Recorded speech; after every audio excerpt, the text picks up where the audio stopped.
Mahatma ji the Hindu अखबार से हैं जी, गुड़गांव से आए हैं, अच्छा पत्रकार अच्छा जी अच्छा हैं जी। पत्रकार हैं। हाँ जी, वो पत्रकार महोदय, आपका स्वागत है।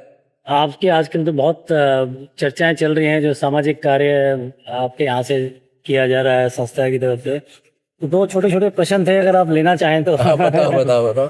अच्छा, एक तो ये जानना चाह रहे थे कि भाई अभी पिछले 2 वर्ष से गतिविधियां बहुत सामाजिक बढ़ी हैं आपके सतलोक आश्रम की, उसकी कोई विशेष वजह?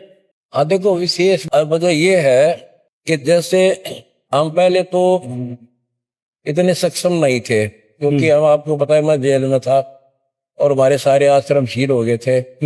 फिर जब हम कुछ सक्षम हुए तो एक दिन मैंने वो देखा, एक अखबार में एक व्यक्ति ने अपनी 3 बेटियों को विष दे दिया, खुद खा गया और नहर में कूद कर जान दे दी। कारण क्या था कि मैं टीबी का मरीज हूँ, मेरे इतने बच्चे हैं, मैं इनका ना इलाज करा सकता, ना इनको पाल।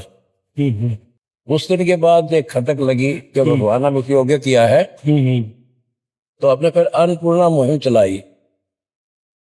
बैठे भोजन देंगे जब तक अपने पैरा पकड़े न हो, ट्रीटमेंट कराओगे उस व्यक्ति का, कोई भी दिक्कत हो किसी प्रकार, अब भूख से इलाज के बिना मरण नहीं देंगे। ये हमने संकल्प किया तो भगवान ने हमारा सफल किया, इसका ये कारण।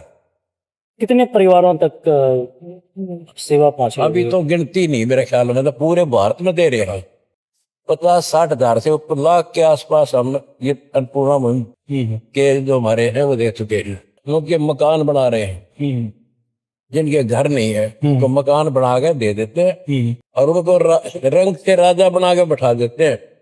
विधवा थी एक, उसकी 4-5 बच्चे, उसका नहीं शाम में रोटी खाली सवेरे नहीं, उनका मकान नहीं, क्योंकि अपना कहती है कोने में बैठ कर टाइम, उनको पता चला, हमको संभाला और उनको आजीवन जब तक वो अपने पैरों खड़े हुए उनका मकान बना दिया और बैठे खाओ, और रसोई क्या सब कुछ, गैस क्या सब कुछ देख सकते, तो वो दुख दूर हो गया। ऐसे शुरुआत की रहता है जी।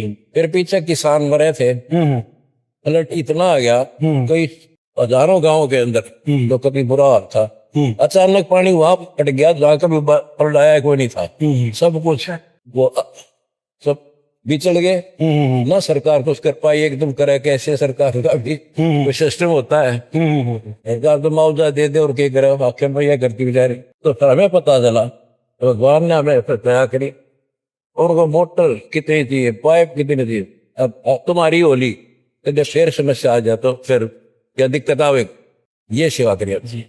महाराज, जब तक पत्रकारिता उसका राजनीति का आपस का चोली दामन का साथ है, एक राजनीति का भी प्रश्न था मेरा। हाँ बताओ। कि बहुत राजनीतिक व्यक्ति भी यहाँ आ रहे हैं, अलग अलग दलों से, अलग अलग विचारधारा के। तो आप भी क्या किसी राजनीतिक विचारधारा का समर्थन करते हैं? नहीं, मैं राजनीति से कोई लिंक नहीं मेरा, वो मेरी शाबाशी देना आते हैं, बहुत अच्छा काम कर रहे हो इसलिए आते हो। जरूर हौसला बढ़ता है हमारा भाई, जब सरकार के लोग भी हमें अच्छा मान रहे हैं तो हम और ज्यादा करेंगे, ऐसे आते हैं। धन्यवाद आपका। आप जी जो